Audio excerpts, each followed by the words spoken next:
coronavirus has claimed the lives of 840 people in Spain in 24 hours, setting a disturbing new record. The country has a death toll of over 8,000, making it the second worst hit country in the world behind Italy.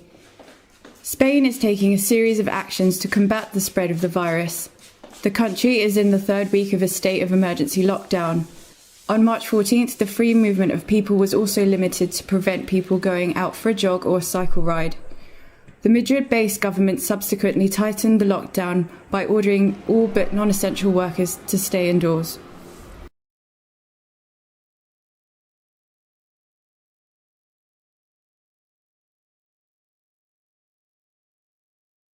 India's 3-week nationwide lockdown due to the coronavirus has caused tens of thousands of migrant workers to leave major cities after losing their jobs. With few means of public transportation available, many workers were forced to complete their journeys back home on foot. The lockdown effectively leaves 120 million migrant workers without the means to pay for rent or food.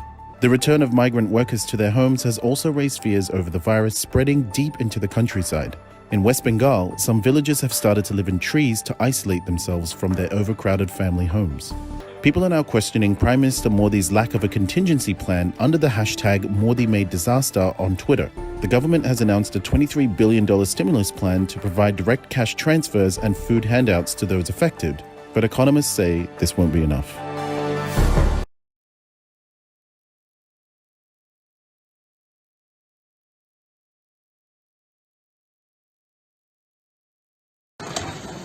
After days of being trapped in the Himalayan mountains in Nepal, these foreign trekkers and local guides have made it back to the capital.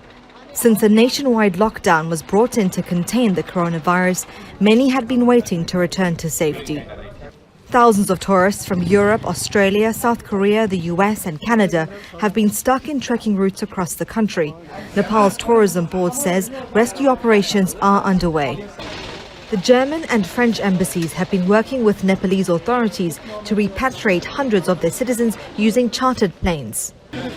But some travellers from the UK and US are still waiting for information on what will happen next. Their ambassadors say they are working on solutions.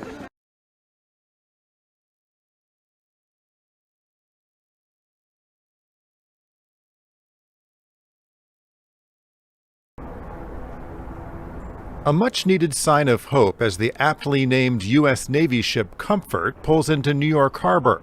The ship, equipped with 1,000 beds and staffed by nearly 1,200 medical personnel, is expected to take in patients who don't have COVID-19 in order to free up beds at the city's hospitals. But I want you to understand the sheer magnitude of the plan. We need to triple our hospital bed capacity in New York City by May. It's a daunting task, but we got a big boost.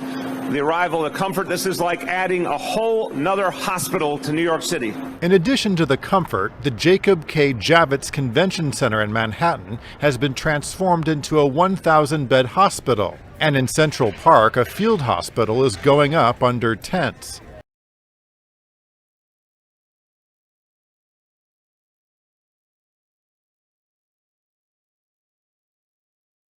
And France, Germany, and the United Kingdom have shipped medical goods to Iran under a special scheme to bypass the U.S. blockade of the country. It's the first transaction conducted under a trade mechanism set up to barter humanitarian goods and food after the U.S. violated the 2015 nuclear deal and reimposed sweeping sanctions. The German Foreign Ministry says the medical goods are now in Iran, and it says the Instex trade mechanism and its Iranian counterparts will now work on more transactions and on enhancing the system.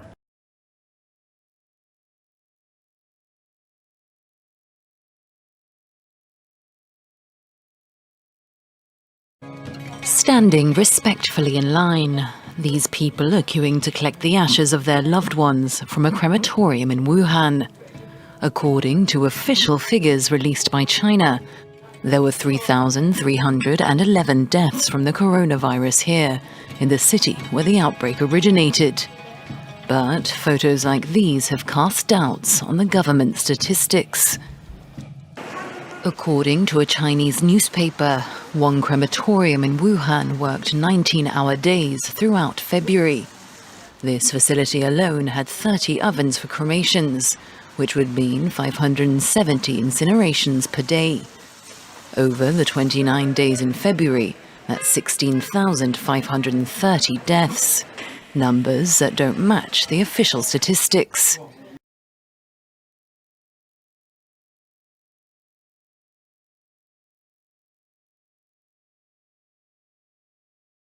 Questions about how COVID-19 affects our bodies and our immunity are vital in understanding how we fight it. So, what happens to our body after having coronavirus? People with COVID are thought to be most infectious for around 10 days when displaying symptoms, but the virus has been known to stay in the body for up to 2 weeks after symptoms have gone. In one case, the virus was seen to survive in the respiratory tract for 37 days. But if you're not coughing and sneezing, you're much less likely to pass it on. Once you're infected, your body fights it off by producing antibodies. These stay in the system and will help fight off the disease if you're exposed again, so you'll probably get a mild version or avoid it completely. Immunity can wane over time though, so if COVID-19 was to return further down the line, you could potentially be reinfected.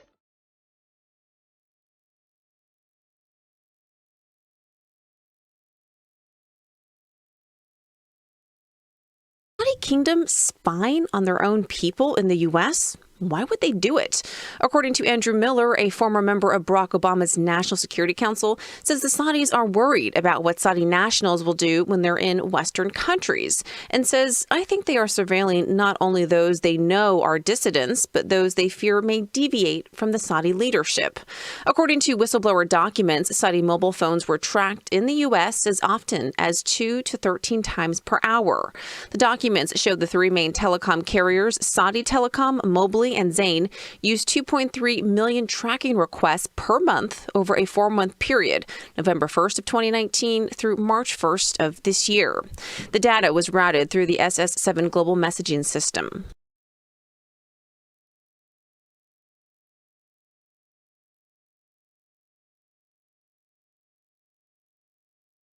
Thieves stole a painting by Dutch master Vincent van Gogh from a museum that was closed to the public because of the coronavirus pandemic.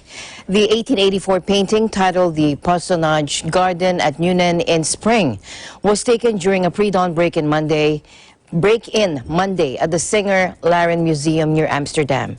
The criminals smashed through a glass door and then took the painting, which is valued at up to 6 million euros or $6.6 million. The painting was on loan from its owners, the Groninger Museum in the north of the Netherlands, as part of an exhibition. The Singer Laren Museum closed 2 weeks ago in compliance with Dutch government measures aimed at tackling the spread of the COVID-19.